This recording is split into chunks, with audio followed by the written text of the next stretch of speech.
there's a lot of changes. And so I was already working on my coaching thing, which allowed me to have that freedom. Yeah. Cool. So you probably would say that the hardest part of the decision of going back to the UK is, of course, like the emotional part of friends and Yeah. people that you leave behind. I think that's also a common feeling for expats who needs to move regularly. Or Yeah. Yeah. And I always talk about a grieving process with clients, and on my Instagram I talk about it a lot. That we need to um embrace changes and cry, like give yourself time and give yourself time to really feel it, and ugly cry, like get it all out of your system. Have all those thoughts that are saying to you, you're a failure, what are you doing this for, what if this doesn't work, what if it's the wrong decision, what about if you regret it. Just let the thoughts be there and just give it some time to, like, in a way, listen to it and just cry it out, because it needs to be addressed. And then afterwards you'll have a period of like feeling more peaceful. But um something that I will say about this, which really shocked me, and it's not really to do with Paris, but it's more on a philosophical level. It's I lived in Paris for 10 years, and I arrived when I was 24, and I'm almost 34 now. And I had this moment when I was like, shit, that's 10 years of my life that's gone. Like that's scary. Like, that was scary for me, just yeah, to acknowledge that. And I didn't want to let go of Paris, because like I realized I was holding on to that because I didn't want to accept, in a way, like my mortality, you know, um, the shortness of life. So yeah, to get it pretty deep on a all of a sudden, but yeah.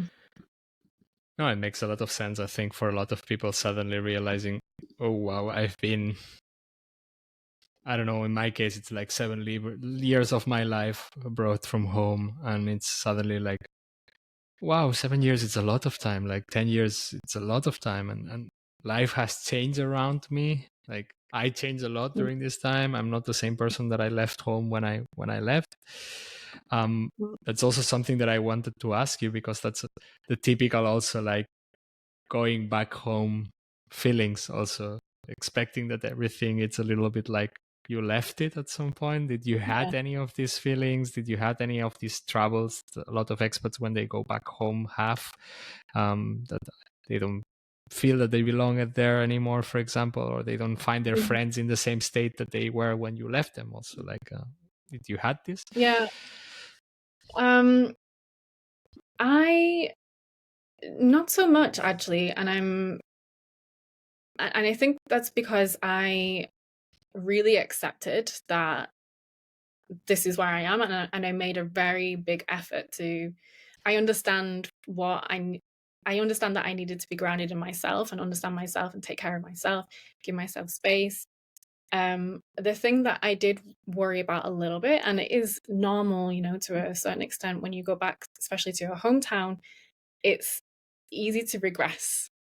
It's easy to forget about who you've become and all the experiences that you've had, and that you're not the same person anymore, because that pull when you go back to your hometown, and especially if you're staying with family, it's very strong, and it can be quite easy to lose yourself. So Mm. um ensuring that you have in place structures to get back into yourself, to get back, like, ground into yourself, into your adult self, and kind of acknowledge and honor all the experiences and who you are today.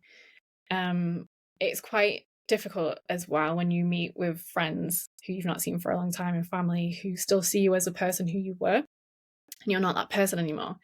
And like I said, it's very easy to regress and move back into that person. But then instantly you'll feel like a ugh, like it's jarring, like it doesn't feel good. It feels very unnatural and very misaligned. And you're like, that's because I'm not being me. I'm not being Mm. myself. So yeah, it's gonna feel like shit.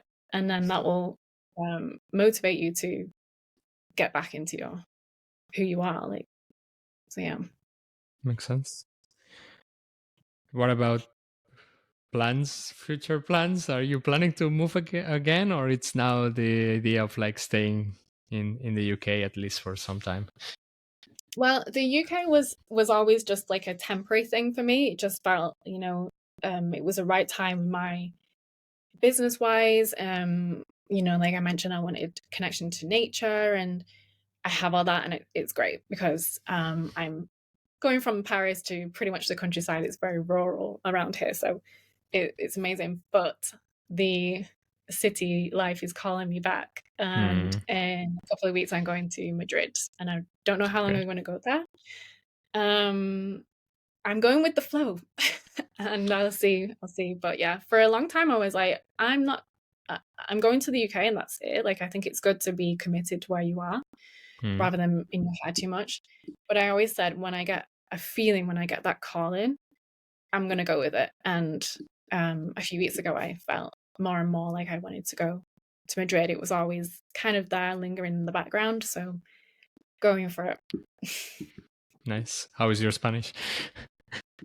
Yeah, it's. I mean, I did A level, so like high Okay. school level Spanish, but we'll Nice. see. I feel like going there will help me. For Hopefully. sure. I mean, it's becoming a very international city anyway, so I suppose you Yeah, yeah. can I'm now not worried. survive. I mean, Yeah, for also in sure. Barcelona, I when I go back home in Barcelona, sometimes I listen more English than Catalan or Spanish, so it's kind of weird, especially in the center. But yeah, it's very touristified lately. So Yeah, yeah, you're planning a little bit to go the digital nomad way now, or like you can, no? I suppose you work fully remote, so are you planning yeah. to I go a little bit do. like that? That's the dream. That's the dream. I haven't done it yet because I just felt like I wanted a bit more stability whilst Hmm. I'm at the beginning of my business, and wanted to just spend time focusing on it. But yeah, I would love to spend time traveling. I absolutely love traveling. I've not done it properly since just before COVID, Okay, like backpacking and stuff. And I would love to get back into that. So yeah, nice. fingers With a crossed. laptop though, now With my under the. laptop, still working. But I Nice. think, when you're a coach, it's so important to be filling your own cup, like making sure that you're feeling happy, you've got the right energetics, because if you put too much focus and too much time in other people, you're giving too much, but you're not giving from a full cup. So you're gonna get burnt out pretty quick. Hmm. And it's just really important to spend so much time on my internal world and my energetics, so I can give properly and be really present and there for people. Um, so yeah, so that's what I'm kind of leaning into, is like the traveling. I really love it. I've missed it. So doing that and working at the same time, I think it would be the best combination for me and my clients. Sounds cool. Yeah, makes sense. So maybe already we are talking about you coaching. I would like to ask you a couple of questions that I do at the end of the expat part, and it's Yeah. basically top recommendations on. In this case, I suppose it will be Paris. It's the place where you live the most. But do you have any favorite French food, actually? Hmm. I mean, French food is just it's so good. That what I love about French food is it's quite simple, and yeah, it's very good quality. It's very different to the UK. um, I mean, just like a steak frite, like steak and chips is very, very simple with like a pepper sauce or something like that, but it's really good. Yeah, I mean, and any stews like boeuf bourguignon and all the classics Mm. like coq au vin, so good. But I really love steak and chips. It's done in Paris, done in France. Okay, so it's the evolution of fish and chips, I see. Uh, okay. Yeah. What about drinks? I suppose. I mean, come on. Do you drink wine? That's the biggest question ever, because of course, France it's known for its wine. So I don't know if I Yeah. want to ask about the drinks itself. Yeah, French wine is amazing. I don't really have much to add to. Yeah, no, um, that's a good sentence. French wine, it's amazing. yeah, Uh, then I would say, music-wise, do you listen to a lot of French music? There is any band that you like a lot yeah. from France? I love. It's not a band. It's a guy. Orelsan. I never know how to say his name properly. So like, apologies people who are listening to this and be like, she just butchered that. Um, he's a rapper, and Okay. I love him. He's amazing. Um, yeah, and I saw him at a festival last year, so that was great.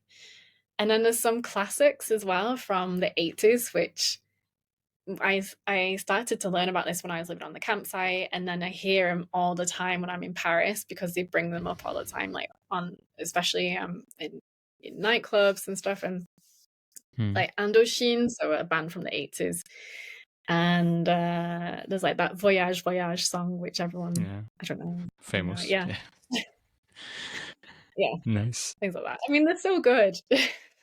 Yeah, of course. I still prefer old music than new one, so that's okay. I love 80s music, so Yeah. 80s and Um, Frenchies. yeah, nice. What about restaurants or coffee places or bars? Do you have a favorite spot in Paris?